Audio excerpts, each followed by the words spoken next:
The heat is on, enough to make Parisians take the plunge into the once notoriously polluted Canal Saint-Martin, France, this Tuesday, awakening from its hottest night on record, enough to test the tempers of city dwellers as they sizzled under the zinc rooftops of top-floor apartments built for a bygone age.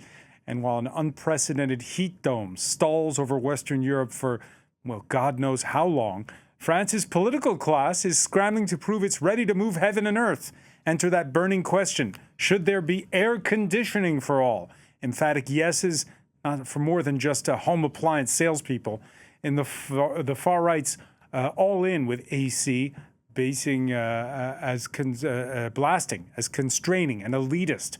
Those who fret that cooling systems add to warming outside temperatures. Unquestionably, hospitals, nursing homes, schools, social housing need to adapt to the new normal. What with more than half of France's post-war heat waves occurring only since 2010. So what measures? How to help those that can't afford expensive items like geothermal pumps or new shutters for their homes? What's fair? What is sustainable? Today in the France 24 debate, should it be air conditioning for all? With us, Ayodele Kwesam, municipal councillor from Paris's 18th arrondissement. Of course, you have Montmartre, so it's cooler there, right? You have the altitude. It's a little bit cooler. A little bit cooler. Bit. Okay. She was lead author of the UN Intergovernmental Panel on Climate Change's chapter on buildings. Yamina Saeb, CEO of the World Sufficiency Lab think tank, lecturer at the French Political Science Institute, Sciences Po. Thanks for being with us. Thank you. Architect Jacques Ferrier, author in French of The Machine City, How to Free Ourselves from the Clutches of Technology. It's a book in French. Does that translate that okay? It's a book in French, but all right. We are going to soon in English. Soon in English. All right. Thank you for being with us. And from Toronto, former architect Lloyd Alter, the author of The Story of Upfront Carbon. I hope it's cooler where you are. I'm wearing a warm sweater. As you can see, it's only about 14 degrees here. You're rubbing it in there, Lloyd. By the way, if you're on the go, you can listen to the show wherever podcasts are streamed. You know, it's the 50th anniversary of what was once the standard, at least for my generation, the great heat wave of the summer of 1976, when both France and the UK wilted under prolonged heat and drought.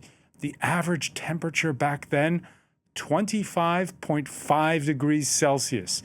The average temperature during the current heat wave, so far, 30.1 degrees and rising. Yamina Saeb, what we're experiencing right now makes 1976 look like a cold snap.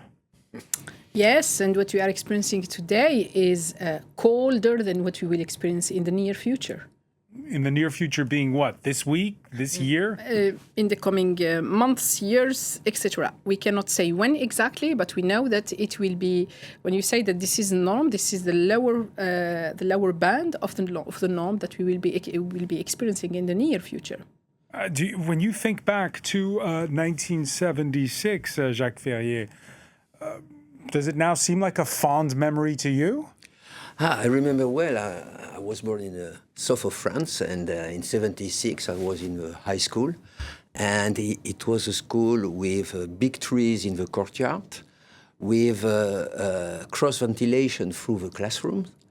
So in fact, there was a way to deal with this temperature, but I didn't remember that. I thought it was very, very warm. So the figure that you show us is that it was 10 degrees less than the current temperature today. But at that time, I remember just a story that a comrade was sitting near, he had a basin with water, and he has his feet in '76.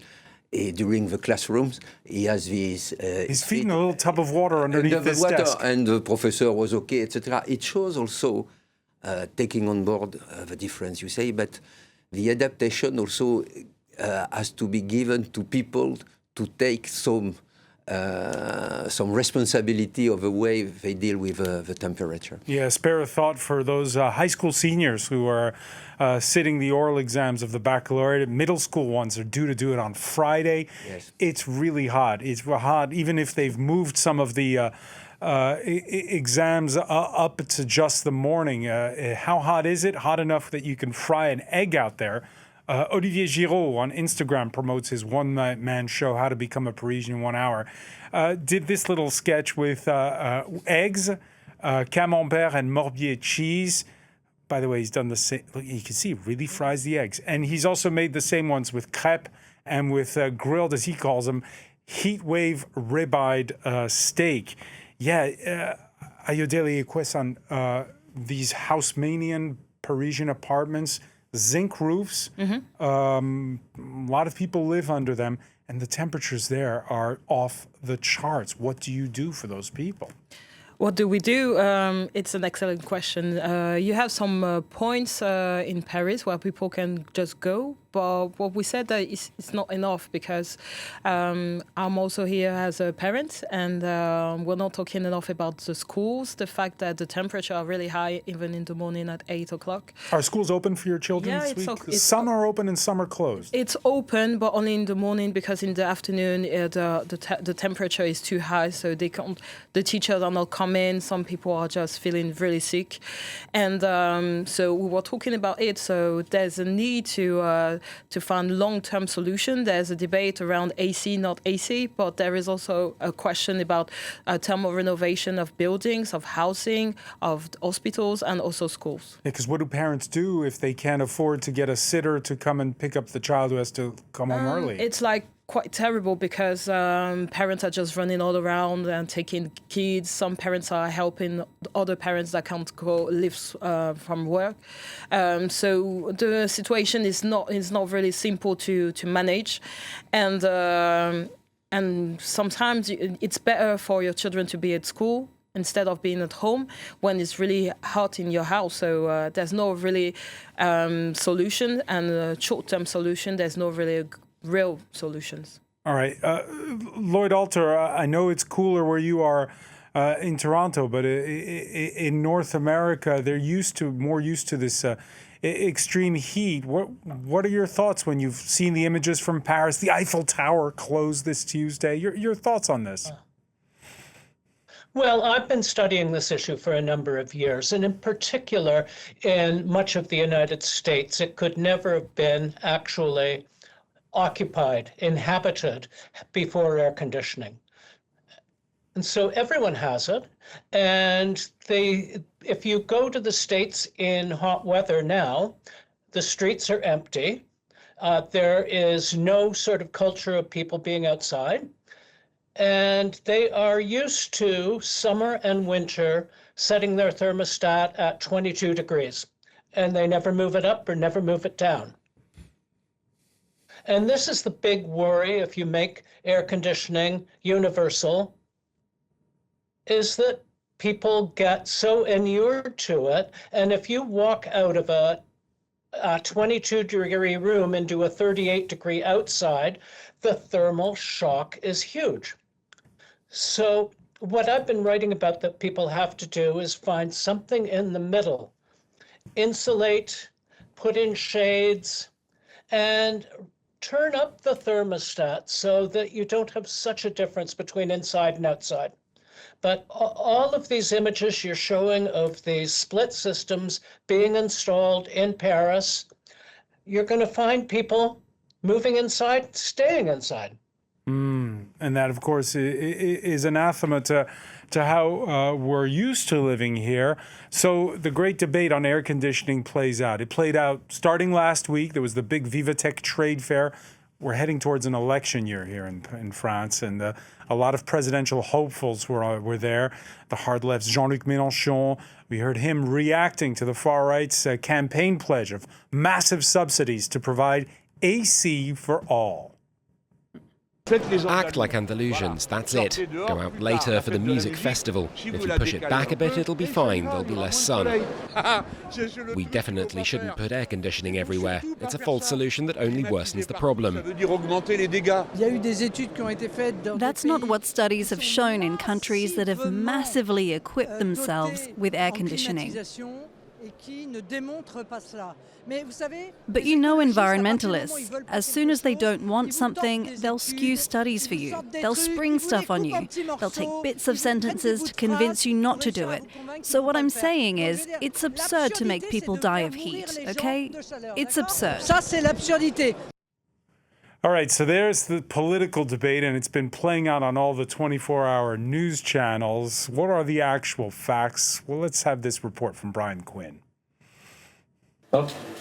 This air conditioning installer in northern France has seen his order book double in a year.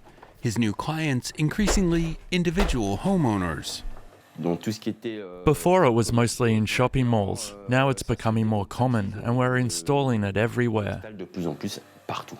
With heat wave after heat wave, the number of homes with AC in France has grown by 11% in a decade to hit 25%. That level remains far behind neighboring Italy, where the rate is 61%, and Japan, where it's 91%. While air conditioning is often accused of being environmentally irresponsible, here in France it is produced using clean energy, at least during daytime hours. French electricity is produced without CO2, mostly via nuclear and renewables, except between the hours of 6 p.m. and 9 a.m., when some gas power plants are fired up. So if you use AC then, you might be driving climate change. And if a unit leaks, it leaks refrigerant fluid, which has a greenhouse effect 2,000 times that of CO2. In cities especially, the exhaust heat of AC units drives up outdoor temperatures. If all of Paris were air-conditioned, it would add 1.5 to 2.5 degrees Celsius to ambient heat. Some scientists, meanwhile, worry that focusing efforts on air conditioning risks neglecting the underlying cause of its necessity. We desperately need to adapt our cities to heat waves, with more green spaces, less asphalt, and renovating our buildings. According to a recent poll, 78% of French people say air conditioning is insufficiently respectful of the environment. So Yamina Saeb, what do you do? Paris sits in a bowl, so it traps the heat anyway in the summertime. More AC or not? We're sitting, by the way, in a climate-controlled studio, so it's easiest for us it's important to say that. What we need is not an AC. What we need is comfortable places. It's different. And the starting point of the politicians, they are discussing the end point, which is one of the options in the end point. What we need is comfortable places to live, to work, to play, etc. What does that mean? The first step is within the building itself. This is the first step. In the case of France, because everything has been built already. Because if it's not yet built, and even in France, we could play with what is around, surrounding the buildings, nature, etc. This will reduce a little bit the temperature. It's not going to be 22 degrees, but it's going to be reduced a little bit. And then within the building themselves, so if you are in Paris, if you go to flâner in Paris, you will see that there are no blinds, there are no shutters in most of the places. And when you have shutters, they are metallic shutters. You know, the material used as well matters. And for example, the zinc roofs, we do have an issue with les architectes des bâtiments de France. So they are against this. They say this is the image of Paris. So they are against the idea that we take them out and we replace them with more adapted materials. Is there a solution for those zinc roofs? What are you suggesting, Yamina? We must replace them with something else, actually, with different materials. Because there is one solution. Some people will say that we need to have them white roofs, etc. This is like in Greece. Yeah, this is not like in Greece, but in Greece it's not zinc. We could decide collectively that no one would live in the upper floor. So this means we will close the upper floors. But we are in a situation where we are missing so many housing units that no one is going to decide to close the upper floors. And then when you have all these solutions put in place already that are within the building, so you could have also fans, comfort fans that would reduce a little bit. And then comes the solution for the cooling solution, the artificial cooling solution. In the artificial cooling solution, you have different options. You don't have only the AC systems that we see. These ones are the worst case. Worst? Yeah, the worst case from environmental perspective, but also from health perspective. So there are other solutions. So in the case of Paris, we do have what we call la boucle froide. So we do have some cold buildings. chain. Yeah, the cold chain. We have some buildings, but not housing units, are cooled. For example, the Parliament, Le Louvre, is cooled with this cold chain. Of course, there is an impact when you have this cold chain. So far, it's 115 kilometer, and they are planning to expand it to 245 by 2042. So kind of geothermal energy. They go under the ground. Geothermal. It is, yeah, because they use the water of La Seine to cool. So you do have this. We do have the geothermal. Why we don't use geothermal? You know, when Paris, the modern Paris that we have during Haussmann's time.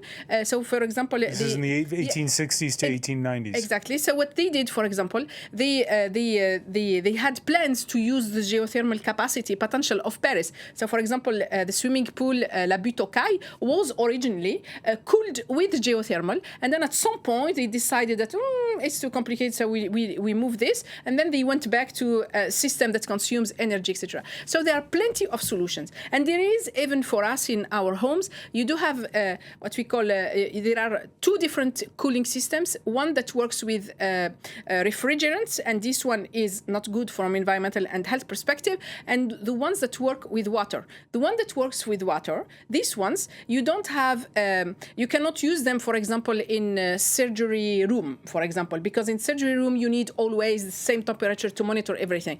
But in studio like this one, we could use them, but you will not wear your suit, for example, but that's fine, right? So you see, it's part of the work that we have all to do. So the question, because we have the wrong question, so of course we have only an accumulation of wrong answers. All right, so a lot to unpick, Jacques Ferrier, in the various ideas put forth there by Yamina Saeb.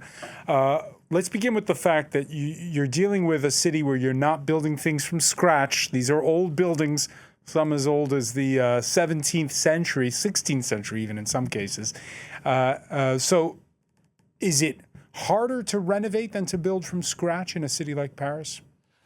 In fact, what I say Yasmina, we have to keep in mind that it's about cooling, I agree, and not air conditioning. Yeah. We have to think that air conditioning is a machine invented in 1902 by Mr. Carrier, Willis Carrier, in Buffalo, in United States.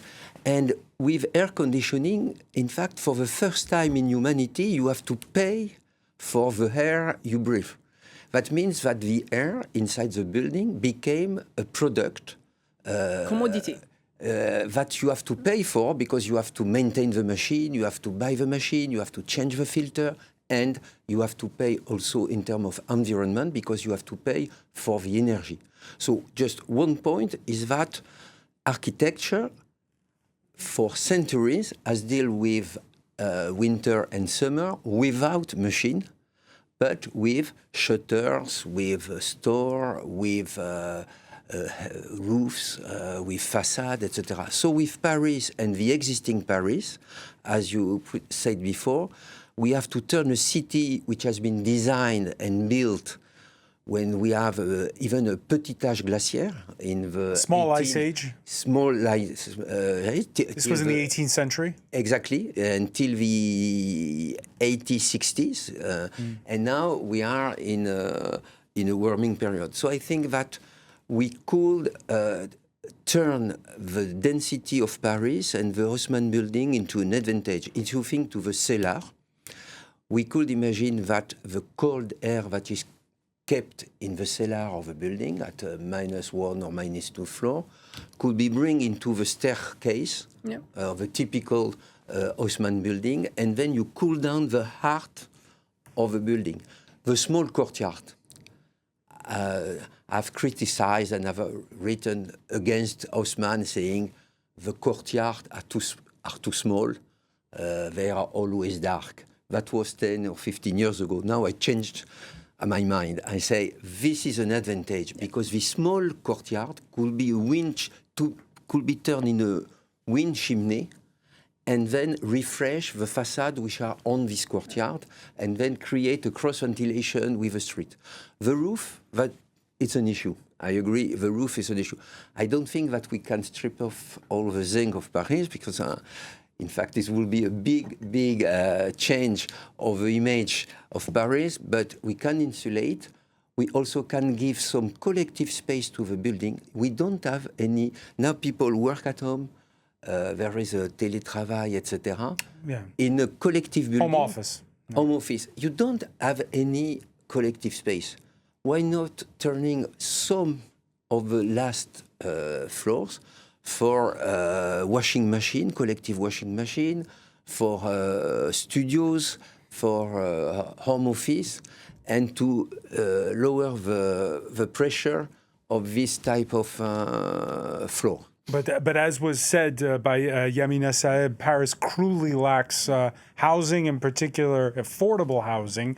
So Ayodele Ekwesan, let me ask you, what's your religion when it comes to those beautiful zinc roofs that we have all over the French capital? I don't have a religion. Of course, it's the image of Paris, but as you said, and as everybody is saying, we need to find solutions, long-term solution, and there's plenty of solution. During the debate and the discussion, Mélenchon or Le Pen, you are saying that it's the end solution, the last solution, and the worst solution. And the thing that we are thinking is, how can we change things? How can we think about the long term and not only symbolize measures that are not really bringing real solution to the people. So, of course, we can change and replace the zinc, maybe not all of them, but some of them. We can find like a solution, a medium solution that can change maybe half, replace half of it. But there's also how do you renovate, do the thermal renovation of buildings like schools, like hospitals, like buildings that we need that we need, and we need to find emergency solutions. So Paris is a city that cruelly lacks trees. There are big parks on the east side and the west side of the city. In the middle, there are entire arrondissements. The 9th, which is right next to yours, there's barely any trees in the whole arrondissement. So how do you do it? Because one of the Yamina was talking also about getting rid of some of the tarmac, some of the concrete in the street. But how do you do it in a city like Paris? You have the discussion about putting more trees. You have those. Is it doable? I don't. The city started, and they have planned to expand. What is the challenge is that all the plans we have, do not match with the urgency. This is the real challenge, actually. So they must revise their plans, and I think some of the plans, for example, climate plan, Paris must revise it soon. So the plans must be revised and adjusted to the reality, the climate reality. And this is the biggest mistake that we made, even the national French plan, the EU national climate plan, etc. None of them takes into account the climate emergency. We are in an emergency situation, and we are still planning where we do plans like if we still have time. You heard at the beginning of the conversation Lloyd Alter talking about the thermal shock. If you have the AC on all the time, it's like plunging into cold water on a hot day, basically, when you go outside, or vice versa. My question then is, Marine Le Pen's argument that AC should be available to all, it's a political winner. You come home from a hard day's work, you want to just be able to press a button and have the place get cooler. Yeah, but as Lloyd also said, once you have the AC, then you're not looking for any other solutions. I went, for example, for a track and field competition in Bahamas. When you go to the hotel, it's cooler, and when you go outside, you have like a kind of shock. The emergency that we're facing need to find real long-term solution. So talking about AC is because we're in a canicule crisis and people just want to find solutions, and politicians are looking for symbolic measures. So she will talk about AC and everyone will find those solutions, but it doesn't respond to the emergency, to the climate change, so to the fact that the temperature will continue to rise. And as you said, that in the couple of years, maybe the temperature that we're having now, it's still lower than what we will face in the coming years. Yeah, and as a former Olympic athlete, those thermal shocks are the enemy, right? You don't want those. It's an enemy, and the thing that we have also in Paris is that you have like vegetalized schoolyards and everything, but still, it shows that you need to have a real renovation of buildings and find solutions that will help prevent those shocks that we're talking about. All right, in a piece on the Tree Hugger website, Lloyd Alter, you confessed, just like we heard the confession earlier of Jacques Ferrier about the size of courtyards, you confessed to changing your mind. You once considered air conditioning evil, but realized it was too elitist and came around to something called the passive house design. Can you explain what that is? Well, yes, and it was mentioned, it's these other options that we need to reduce the amount of air conditioning required. Even the passive house community now acknowledges that they need air conditioning. But if you design a building like Jacques suggested, that it reduces the need dramatically, then these air conditioners can be quite small. So what I've been proposing now is we have to design to absolutely minimize the amount of air conditioning we need. And that means all of these other steps, everything from trees to planting, because your parks are 7 degrees cooler than your streets in Paris. The buildings have to be designed to use as little as possible. Because the other thing we haven't mentioned yet is that, yes, you get a lot of your power from nuclear.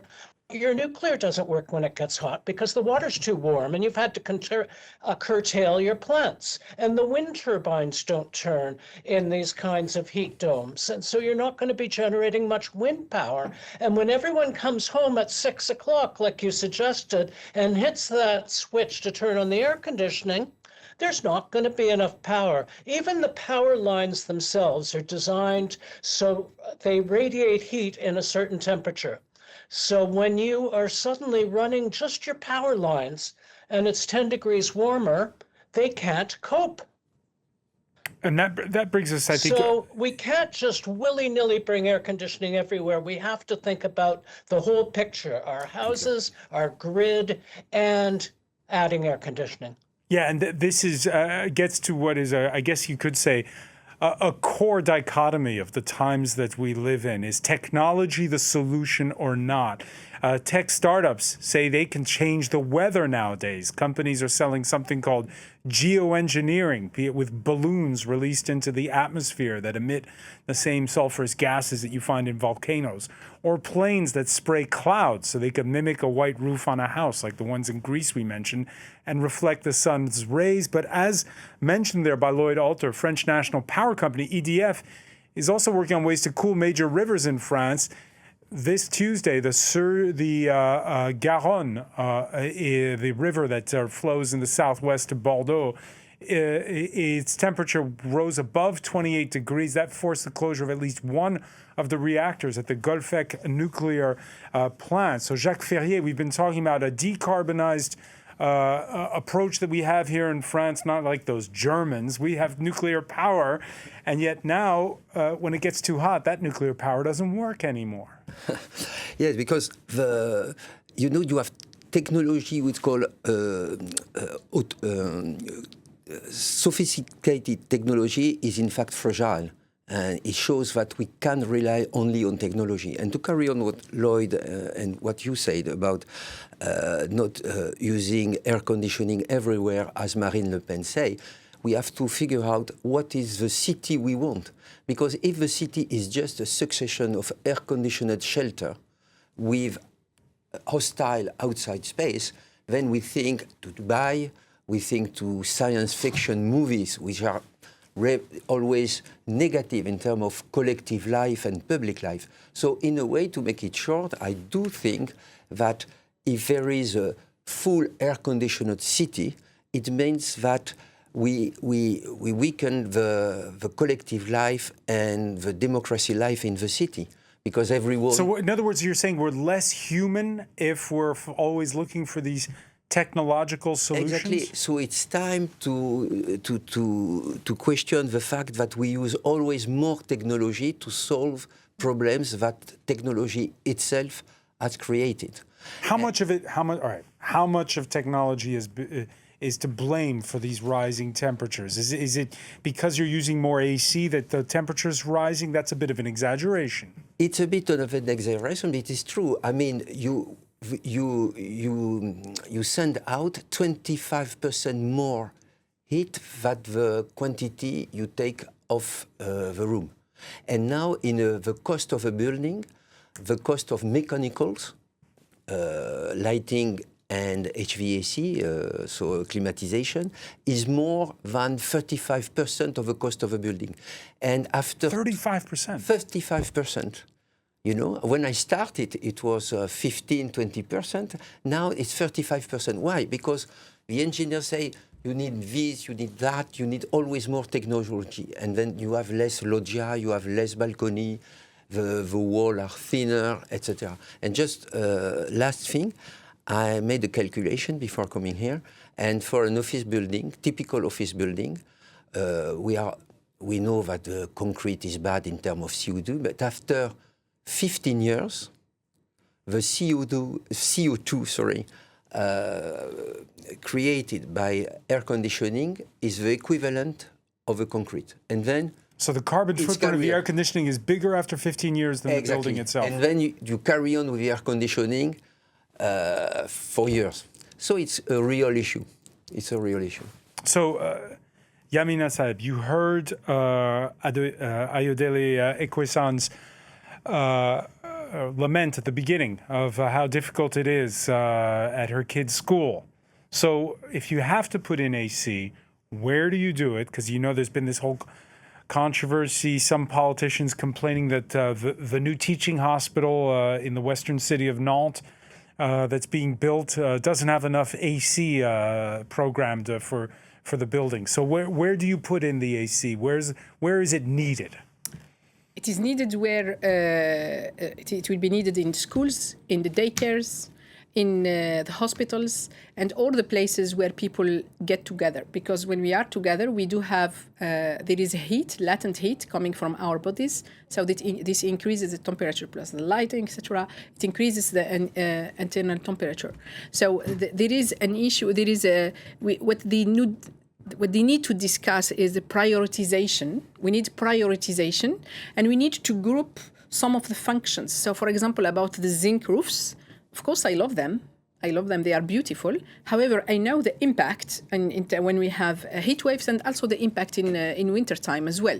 So we could imagine that we need to change the function of the upper roofs and protect a bit and change the functions. But all this we need to discuss. This means that we need democratic forums. In our sufficiency lab, what we are proposing is sufficiency agoras to discuss how to live together, because we know that it's no longer possible to live in Paris or wheresoever in the way we were used to live. And maybe just one last point, because you mentioned decarbonization. So again, decarbonization is exactly the same problem, the same issue, like when you talk about AC. Because decarbonization is the last step in the process. We are in this situation because of the political economy of fossil capital. Have you heard them talking about fossil fuels? Have you heard them talking about the political economy, not just the fossil fuels, the fossil economy? They don't talk about that. So they're talking about is the AC sending the kids or not to the schools. So they are not talking about the causes, what has led us to be where we are. And if we don't tackle the causes, the AC, for example, I keep explaining this to my students. student, it's like all the solutions we have today. It's like if you have skin cancer and the doctor will give you cream. What will happen to you? You will die. Because you are not fighting your cancer. You will not see anymore your skin in bad shape. However, the cancer will be there. Okay, Ayodele Ikwesa, if you have one of these agoras, these citizen forums, a town hall meeting, call it what you will, and you go and you tell your constituents, we're going to have some of you move out of the top floor apartments, those chambres de bonne, those maids' quarters that you see in Emily in Paris or whatever. How's that going to go down? I don't think it's going to work that way, but I think that the point that is really interesting is that when we're talking about AC, we're not talking about the electricity consumption and the fact that people need to pay. So we'll still have the same difficulty about the fact that the most vulnerable people won't be able to have AC. They will be the first people that will be impacted, and it's the same debate that we have on public services. So if we want to build like a public agora or something like this, we need to make sure that we have all type of people around and have the real sociology of our citizens around, because the people that are more impacted are the ones that will be less going to those debates. And all we're talking about today is that having an AC is not free. And so rich people will be likely to have an AC, and people who are living in social houses that don't have any shelter won't be able to pay for the electricity. So the thing also that politicians are not talking about is that we need public investment, and we need also cities to invest in thermal renovation, which means that we need to think the social global warming as a public services that we want to provide to the population, and that we need to invest, and we need to look at a long-term solution, and not only to find solutions when there is high heat episodes. All right, so there's a contrast here between a panel calling for more citizen consultations and the giants of the tech industry, which are offering techno solutions at a cost with data centers worldwide using up the equivalent water and power of a nation like Japan. We heard a clarion call this Tuesday from the United Nations Secretary General in London, Antonio Guterres, asking for what he calls the AI Environmental Transparency Initiative to be launched. I'm calling on every major AI company to measure and publicly disclose the full environmental impact of its systems, carbon, water, and land footprints, and commit to power every data center with renewable energy by 2030. No more hidden costs, no more shifting the burden onto those least able to bear it. It's time to come clean.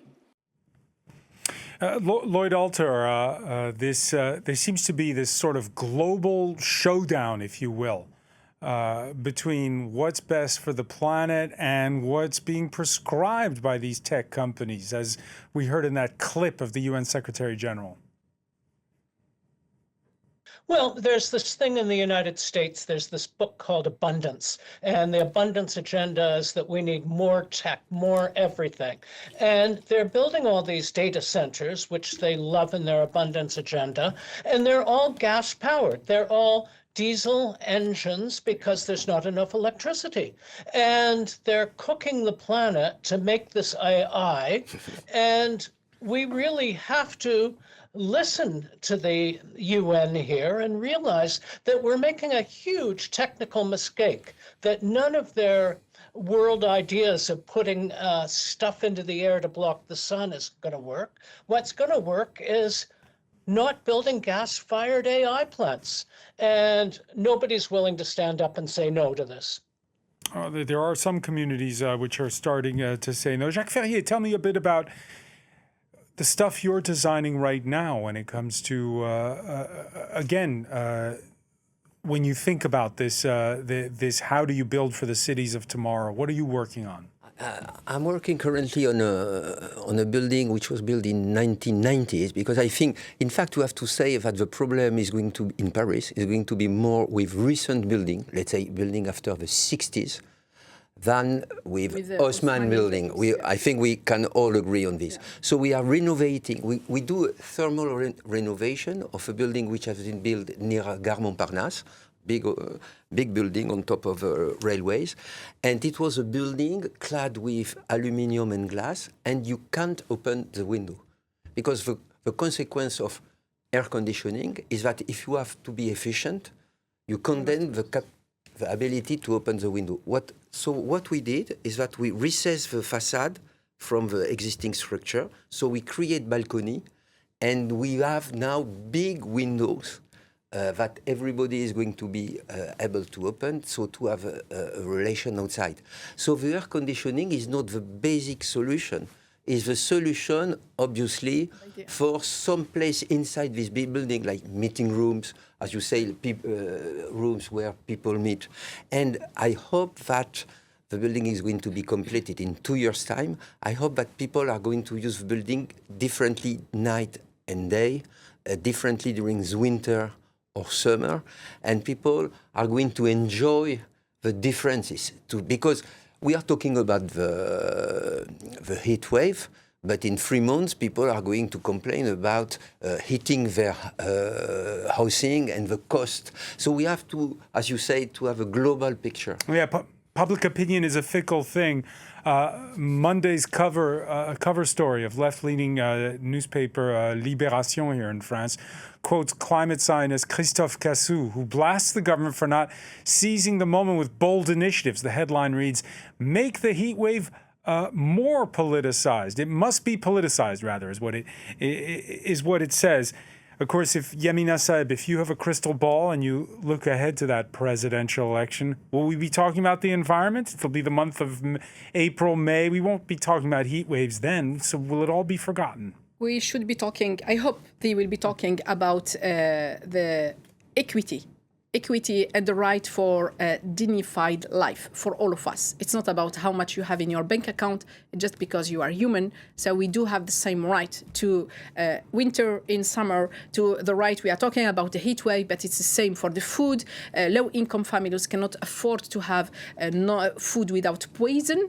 So this is the things that we should be discussing. So, but to have the politicians for the campaign discussing these things, this means that as citizens, we must take the lead. We must impose this to them. Otherwise, as they are, you see with the heat wave situation, so they are just about showing up. I want this, opposition, etc. It's not what we are looking for. We know that the future is going to be tough for us because of the ecological crisis, and we know that we are not anymore a super big power. We don't have the resources in France and in Europe. So that's why the election, the presidential campaign is an opportunity for all of us as citizens to get engaged, because we must get engaged in this campaign to make sure that from the campaign we will have a leader who will work on all these inequalities, because what the ecological crisis is going to do, it's going to exacerbate all the existing inequalities.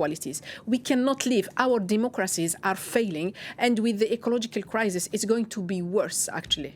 All right. Yamina said, putting the onus on citizens to apply the pressure. Many thanks for being with us. I want to thank as well Ayodele Ikuesan, Jacques Ferrier, Lloyd Alter for being with us from Toronto. Thank you for being with us here in the France 24 debate.